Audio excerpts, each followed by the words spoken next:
Hello everyone and welcome back to my channel Data Carrot.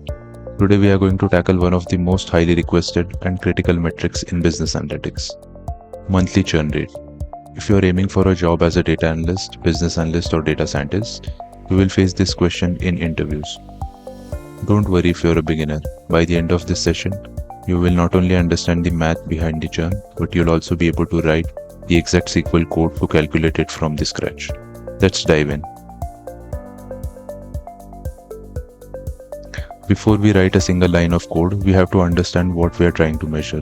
Let's use the classic leaky bucket analogy.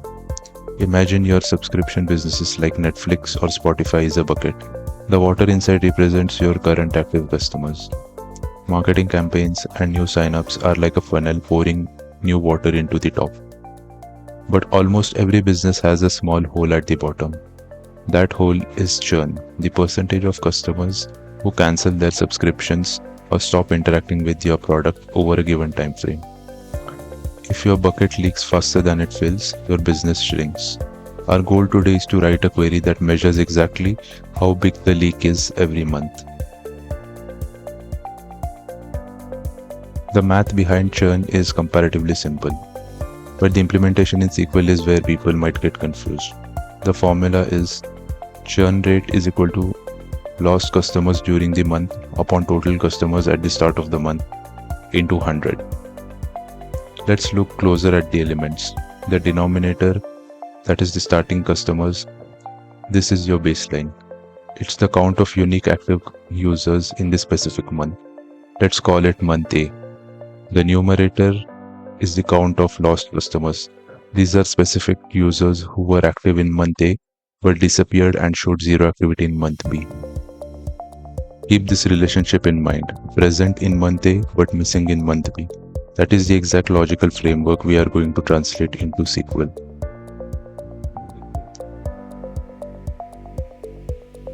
In the real world, you'll usually be handled a table that logs user activity or transactions. For this video, we are looking at standard subscriptions or activity table. It contains user ID, a unique user identifier for each customer, start date and end date, which tells us when they joined and when they cancelled. In a raw event log, you might just get a list of rows showing every time a user logged in. No matter the exact layout, our primary objective is to extract two things: who they are and what month they were active in.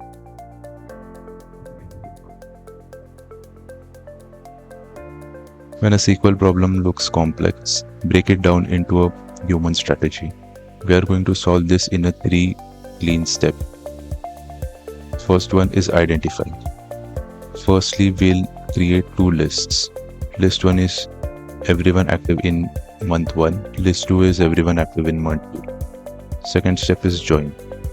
We will use a left join to lay these 2 lists side by side, matching them up by their user ID.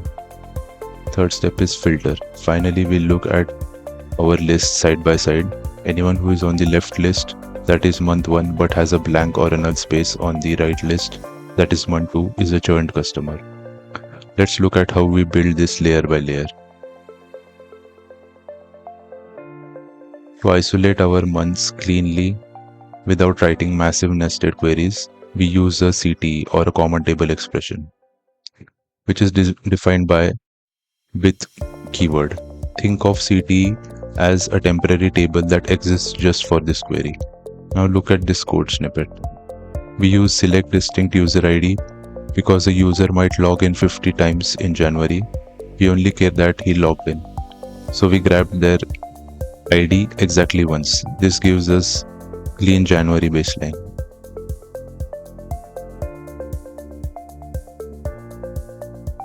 Now for the crucial step, that is left join. You must wonder, why do we use a left join and not an inner join? This is the crucial concept for beginners. An inner join only keeps the records if a match exists in both the tables. If a user churned, they won't be in the February's data, meaning an inner join would completely wipe them out of our results. By using a left join from January to February, On user ID, we force equal to preserve every single user who was active in January. If that user returned in February, their February data will gracefully appear next to them. If they didn't, the February column will simply hold a null marker against their record.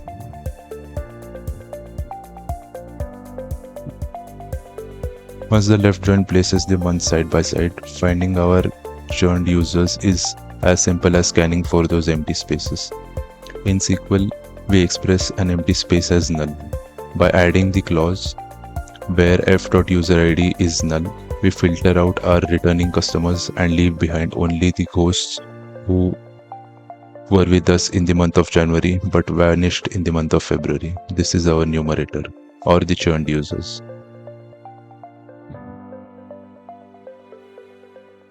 Now let's bring it all together in a dynamic scalable solution that calculates churn across all the months automatically. Take a look at this complete block of code. Don't let the size of the code scare you. We start with a CTE called cohorts that groups every user by their activity month. Then in the main query, we perform a self-join. Notice how we are joining cohorts to itself. We alias the left side as the current and the right side as the next. Look at the join condition. On current.userid equals to next.userid and next.month equals to current.month plus an interval of 1 month.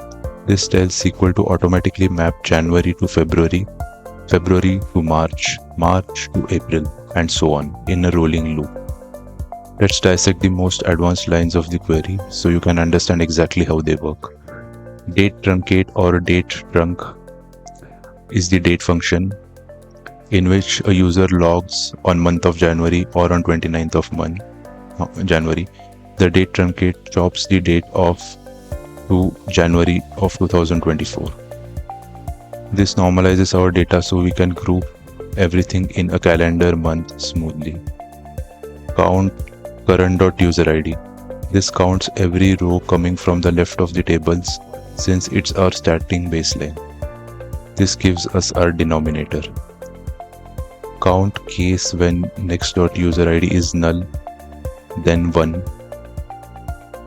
This is our conditional aggregate. It calculates the rows and asks us, is the month's user ID missing? If yes, then it logs this as 1. If no, then it logs it as null. Because the count function completely ignores the null values, it ends up counting only the users who churned away.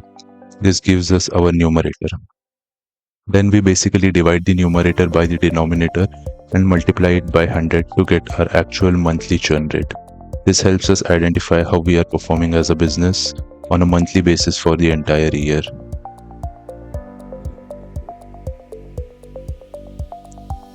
As data professionals, writing code is one part to drive business and decisions is another. When you output this churn percentage over time, it feeds directly into our executive dashboards. If a management sees a churn rate spike from suppose 2% to 7% in a single month, it sounds an alarm. It tells the product team that a recent update might be broken, or tells the customer success team that they are hitting a wall. Your SQL query is a diagnostic tool that might expose what the leaks are. That wraps up our structural breakdown of calculating monthly churn. We went from leaky bucket analogy to a fully dynamic self-joining query. One of the key things to remember here is to isolate our time frames, map them side by side using a left join, and look for the null values. With this, we come to an end. I hope you liked the video and found it useful. Please like, share, and subscribe, and leave your questions behind in the comment section. Stay tuned for more such videos.